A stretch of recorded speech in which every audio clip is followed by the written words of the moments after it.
জঙ্গলে থাকত এক বাঘ। সবাই ডাকত বাঘ মামা।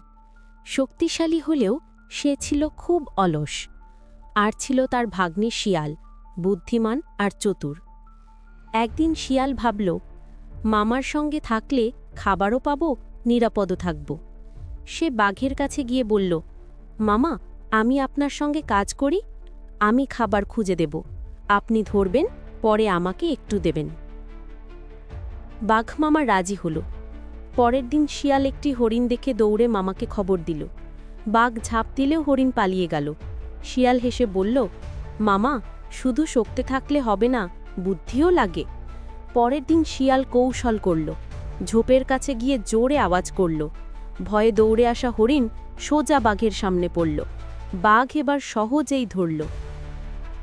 পেট ভরে খেয়ে বাঘ বলল, ভাগ্নে, আজ আমি বুঝলাম, শক্তি আর বুদ্ধি দুটোই দরকার।